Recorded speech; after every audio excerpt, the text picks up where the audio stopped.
We always hear these stories about catching the world's most dangerous criminals, and it sounds like it takes brilliant detectives and high-tech forensics. But what if the real story is a lot simpler? What if the key to their downfall isn't some stroke of genius, but just simple, human clumsiness? Let's dive into how some of the most terrifying criminals got caught because of their own foolish mistakes. So think about it for a second. When you picture a decades-long manhunt finally coming to an end, what do you see? Is it some dramatic raid? A super complex web of clues that finally gets untangled? Well, the truth is often way less glamorous and, frankly, a lot more embarrassing for the bad guy. Here's the thing. For every criminal mastermind we imagine, there are dozens who are brought down by a single, simple, almost comically stupid mistake. We're talking about an undeleted file, a boastful letter, or even something as silly as a parking ticket. Today, we're going to look at the simple errors that ended absolute reigns of terror. So we're going to break this down into 3 parts. First up, fatal tech fails, where modern tools basically became a trap.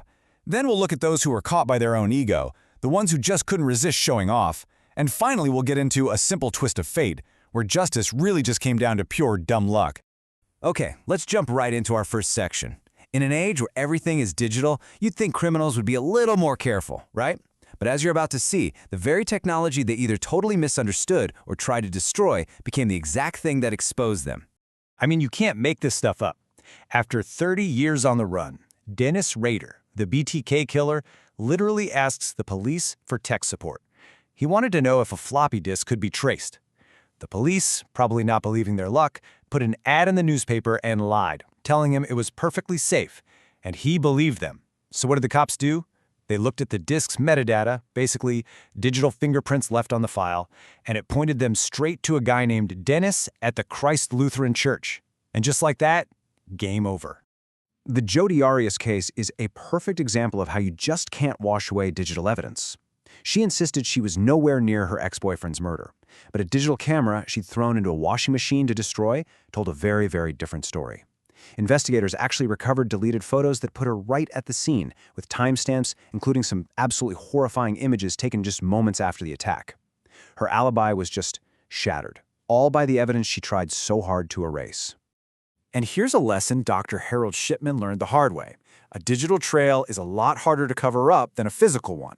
He was one of history's most prolific serial killers, but he got caught because he got greedy and forged a will. But the final nail in his coffin was digital. His own computer logs proved he went back and altered his victim's medical records after she died. That's what exposed his whole deception. And sometimes the tech fail isn't even complicated. It's just pure carelessness. Take Danny Rawling, the Gainesville Ripper. He terrorized a whole college town in Florida. But police found his campsite, and what did he leave behind? Tapes. Tapes of himself singing and talking about his horrific crimes. It was like his own personal audio diary, and it was an undeniable link to the murders. That kind of carelessness often comes from one place: ego. Which brings us to our second theme. Some criminals aren't just trying to get away with a crime, they're trying to prove they're smarter than everybody else. And this need to taunt, to brag, and to feel superior, well, that often becomes their biggest weakness. It's wild how the tiniest detail can bring a whole world crashing down. When Robert Durst's friend was murdered, the police got an anonymous note telling them where the body was, and the note had this really unique misspelling: Beverly Hills, with an extra E. Years go by, and then filmmakers find a letter Durst had written to the victim with the exact same typo. That one little slip of the pen connected him directly to the crime. And hey, if the letter wasn't enough, Durst's ego delivered the final blow all by itself. During the filming of a documentary, after they confronted him with the evidence, he went to the bathroom. He totally forgot his microphone was still on, and then he just muttered this chilling and very complete confession to himself. He was so wrapped up in his own story, he literally confessed out loud to no one. Okay, so Durst's arrogance led to a confession, but our next guy's arrogance came from completely misunderstanding the law. To get how, we first have to understand a legal thing called double jeopardy. Now, the key words here are found not guilty. Just keep that phrase in your head. So here's a case where misunderstanding the law had fatal consequences. Paul Warner Powell had his death sentence overturned on a technicality. Thinking double jeopardy basically made him untouchable, he wrote this letter to the prosecutor mocking the whole system and describing in graphic detail how he did the murder. Big mistake. He totally misunderstood the law. Since he was never actually found not guilty, his confession letter became the star piece of evidence in a new trial that put him right back on death row. His own arrogance signed his death warrant. And sometimes that ego is just so massive it can't possibly stay silent. 6 whole years after his crime, when the case was completely ice cold, Albert Fish got this urge to torment his victim's family. He sent them a gruesome letter detailing the murder. Why? Purely for his own twisted satisfaction. But the police were able to trace the unique stationery he used, and it led them right to his front door. All right, for our last section, we're moving on to the cases that almost defy logic. These are the moments when all the careful planning in the world gets completely undone by something totally random. We're talking about sheer, unpredictable bad luck. Take a look at this number, 1. That's it. This number represents the single parking ticket that ended David Berkowitz, the son of Sam's, entire killing spree.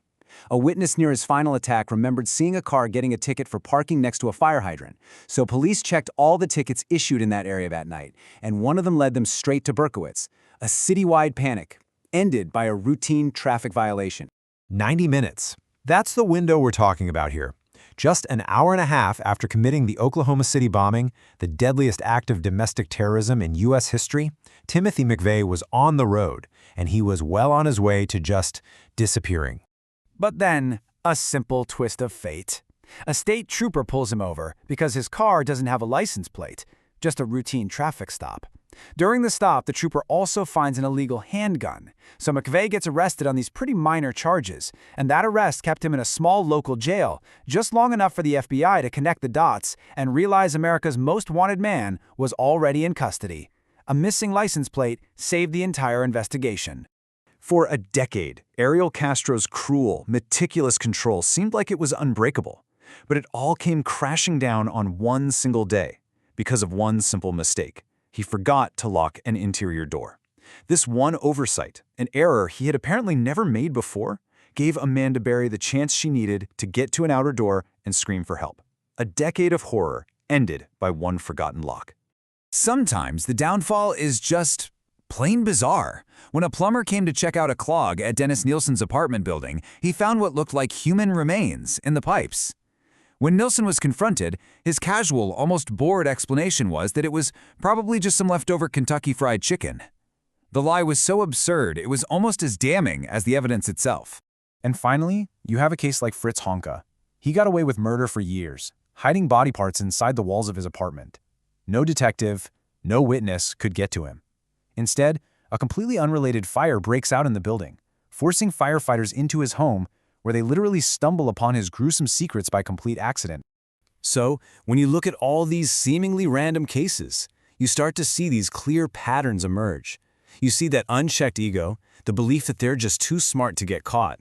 You see the simple, careless mistakes that unravel everything. And then there's just pure, random chance that nobody can ever plan for.